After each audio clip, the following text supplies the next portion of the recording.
अस्सलाम वालेकुम दोस्तों, बशीर अहमद बट तमाम क्रिकेट लवर्स को वेलकम करता है बट स्पोर्ट्स टीवी में। ऑस्ट्रेलिया ने पाकिस्तान को 13 रन से सेकेंड T20 मैच में हरा दिया जो कि SCG सिडनी क्रिकेट ग्राउंड में खेला गया। और पाकिस्तान की परफॉर्मेंस जो थी वो बिल्कुल पैथेटिक थी। ना बॉलिंग, ना बैटिंग, ना फील्डिंग। बॉलिंग को आप नंबर दोगे दो बंदों को, बाकी तीन बंदों को आप दोगे, उसमें मैं बात करता हूं।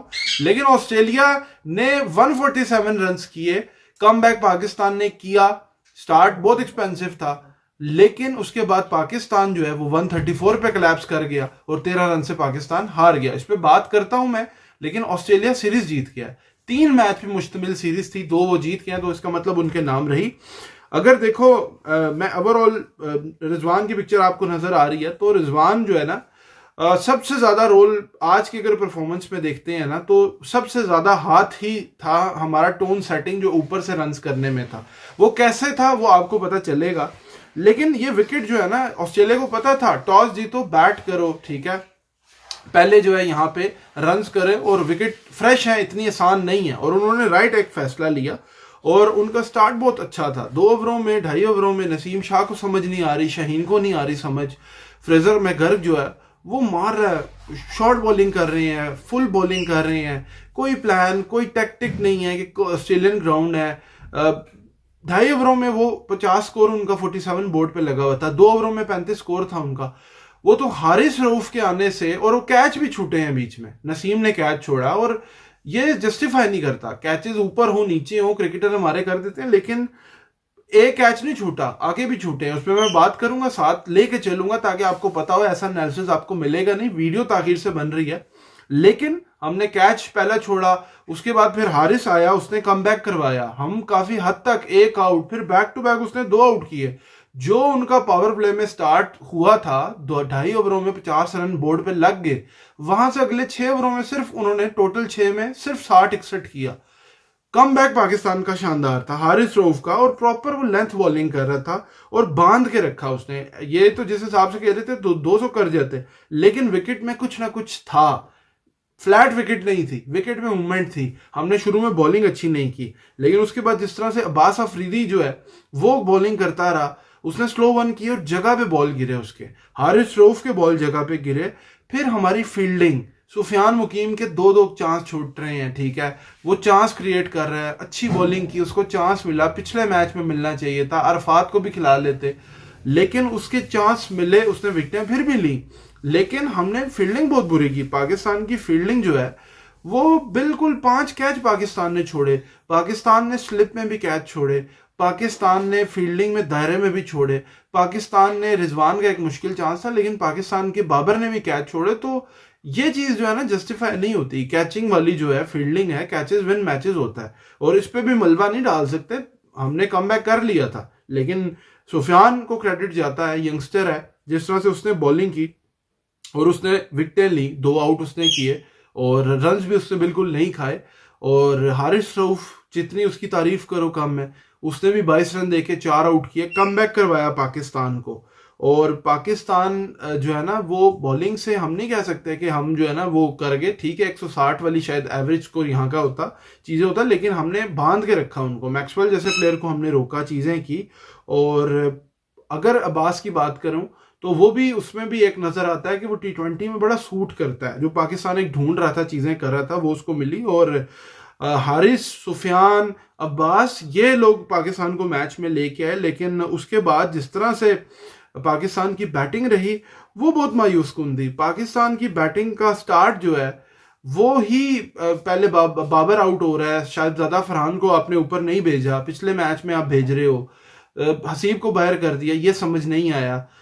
हमारा जो है ना सोच ही, 1-2 आउट होते हैं, नहीं होते तो हम माइंड सेट कहीं नहीं है, सिंगल डबल नहीं करते, कोई इंटेंट नहीं नजर आता। 147 रन को हमने अपने लिए अजाब बना लिया।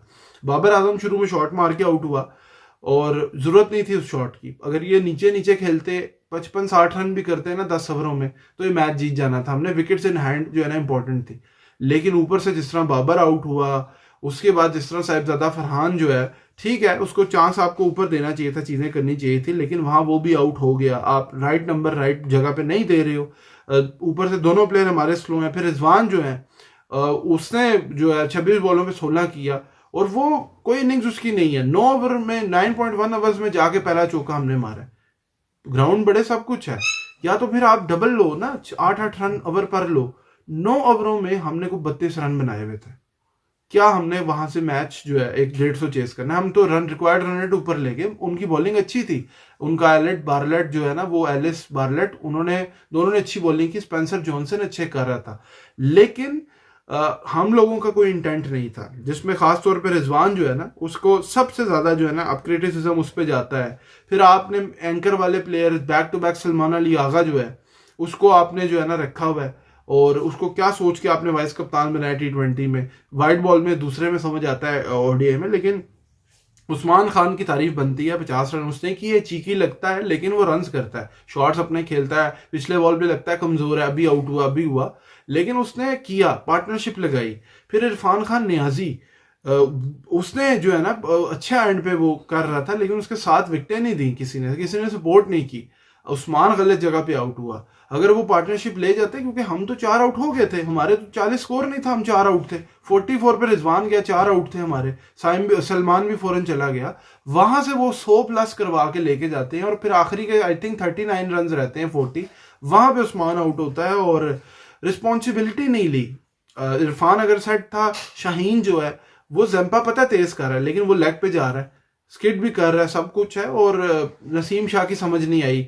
या तो आप डॉट कर लेते, विकेट पीछे बच जाती तो शायद चांस होता, लेकिन इरफान खान नियाजी, उस्मान, उनको आप दोगे, क्रेडिट दोगे कि उन्होंने जो है ना, यंगस्टर हैं और उनको इतना टाइम नहीं हुआ, उन्होंने फिर भी कोशिश की। स्पेंसर जॉनसन जो है ना इनका, उसने अच्छी बॉलिंग की, 5 आउट की, लेकिन हारिस जो है ना, वो उसका लेवल, उसने अलग लेवल पे बॉलिंग की, क्योंकि वो सीम को हिट करके आउट कर रहा था। हमने कैचेस बहुत छोड़े, अगर कैच नहीं जोड़ते हुए 6-7 आउट करता। लेकिन ऑस्ट्रेलिया की तरफ से अगर देखते हैं तो उन्होंने प्रेशर बना के रखा, और पाकिस्तान जो है ना, इंटेंट कोई नजर नहीं आया। और इस माइंड फ्रेम से आप आगे फ्यूचर में आप 2026 की वर्ल्ड कप की तैयारी कैसे करेंगे, मुझे तो समझ नहीं आती। क्योंकि आप फ्यूचर को टारगेट करते हो, देखते हो कि भाई यंगस्टर्स को किस तरह डेवलप करना है। हमने क्या बाबर रिजवान अगले 5 साल और आप इनसे खिलाएंगे? मतलब इंडिया ने चेंज किया, इंडिया की क्रिकेट कहाँ जा रही है, हमारी क्रिकेट कहाँ है? इस पे देखो, विकेट मुश्किल थी। बहुत से लोग पाकिस्तान में जो है ना, जीतते हैं तो क्रेडिट नहीं देते, हारते हैं तो बात खुल के होती है। एडम जंपा ने कहा कि SCG में जो है ना, ओपन में रन आप करते हो, बाद में मुश्किल भी होती है। नहीं विकते हैं, ताजी मूवमेंट हो रही थी, ऐसी बात नहीं है, लेकिन हमारा इंटेंट नहीं है। बॉलर कर रहा है तो कुछ आउट तो वैसे भी हुए 4, 40-36 पे आप आउट थे 4, वो तो इरफान और उस्मान, आपकी इज्जत बची कुची रहेगी, नहीं तो 100 के अंदर ये सारे बुक हो जाते। लेकिन मकसद ये है कि इंटेंट जो है ना, वो या तो आपको एंकर प्लेयर एक आधा कम करना है, 2 कम करने हैं, क्या करना है। लेकिन रिजवान ने मलबा जो है वो सारा डाल दिया फील्डिंग पे। फील्डिंग ठीक है, फील्डिंग 20 रन रोक लेती, 15 रोक लेती, डिफरेंस 15-13 का ही है। लेकिन हमने बैटिंग जो है ना, वो 9 ओवरों में 32 जस्टिफाई नहीं होता। उन्होंने भी स्टार्ट में रगड़ा दिया, फिर वो स्लो हुए, विकेट मुश्किल थी, लेकिन आपको कहीं ना कहीं ओवर ढूंढना था, चीजें करनी थी। और पाकिस्तान के जो है ना हार पे कई लोगों ने ट्वीट किए, शाहिद अफरीदी ने भी बात की है, कंपैरिजन भी किया, बात भी कर रहे और भी उस पर। लेकिन पाकिस्तान की देखो, ये अप्रोच जो है ना T20 में, ये नहीं चल सकती, ये मैं आपको क्लियर बता दूं। क्योंकि फ्यूचर जो है ना वो बहुत तेज हो गया है। हम और टीम्स को देख रहे हैं, इंडिया को हमने देखा है, 250, 220 रन, 210 रन आपको चाहिए। फर्स्ट बैटिंग, सेकंड बैटिंग, ये एक्सक्यूज नहीं है कि नीचे नीचे खेलो, ग्राउंड शॉट खेलो, ये एक्सक्यूज नहीं है। चाहे वो रिजवान है, आपने कप्तान ही एक गलत बंदे को बनाया T20 का, ये मैंने पहले भी बात की थी। आपको नए लड़के को देखना है, आर्जी तौर पे बनाओ, उससे बात करो, कम्युनिकेट करो। 4 महीनों में चैंपियंस ट्रॉफी के फौरन बाद कप्तान बदलो को, नए लड़के को, उसको 7 तक खिलाते जाओ, 6, 8, 10 मैच दो, हारिस है जो भी है। अब आपके पास क्या ऑप्शन है? सीरीज हार गए हो, आखिरी मैच है, अरफात को डाल लो, सलमान अली आगा को बाहर बिठाओ, ठीक है, वाइस कप्तान है ना, कोई बात नहीं, बिठाओ। गलत बनाया, मानते हैं, ठीक है, हो सकता है आगे अच्छा परफॉर्म करे, लेकिन हल नहीं है। आप जो है ना T20 20 ओवरों में स्टेबिलिटी नहीं ढूंढनी है, आपने प्लेयर चाहिए आपको हसीबुल्ला को खिलाना है, ऊपर चांस देना है, साहिबजादा को ओपन कराओ, दोनों को चांस दो, या उस्मान को चांस दो 1 डाउन पे, चेंजेस करो। हार गए हो ना आप, ठीक है, जिम्बाब्वे में ये नहीं है, बाबर रिजवान नहीं है, लेकिन कोई फर्क नहीं पड़ता। आप हर फॉर्मेट के लिए नहीं हो, आप अगर टीम का कॉम्बिनेशन नहीं बनेगा तो फिर ये नहीं हो सकता ना। विन करना है, ठीक है, ODI जीते हो, लेकिन क्रिकेट चेंज हो गई है। ये जो क्रिकेट समझते हैं उनको मेरी बात समझ आएगी, जो पाकिस्तान से भी है। क्रिकेट चेंज हो गई है, इवॉल्व हो गया है, ये माइंडसेट जो है ना नहीं चल सकता, और उसके लिए आपको यंगस्टर्स को मौका देना है। सुफियान के लिए अच्छा है, इरफान के लिए अच्छा है, लेकिन आपको जो है ना अरफात को खिलाना है, सलमान को कम करें, आप नसीम को कम करें, जादाद खान को खिलाएं। तो जो ऑप्शन है, साइम को लाएं, फखर को लाएं, उस्मान को खिलाएं, हसीब को खिलाएं, हारिस की जगह बनती है, तो ये टीम आपकी बनेगी। सारे ओपनर नहीं होंगे, बैलेंस क्रिएट करना है, मिडिल ऑर्डर नहीं है, इरफान के साथ एक और बंदा चाहिए, अब वो डिसाइड करना है। लेकिन पाकिस्तान की पूरी परफॉर्मेंस थी, हारिस की सारी परफॉर्मेंस पे पानी फेर दिया। उम्मीद करता हूँ वीडियो पसंद आएगी, चैनल सब्सक्राइब कीजिए, वीडियो लाइक कीजिए। Thank you very much, Allah Hafiz.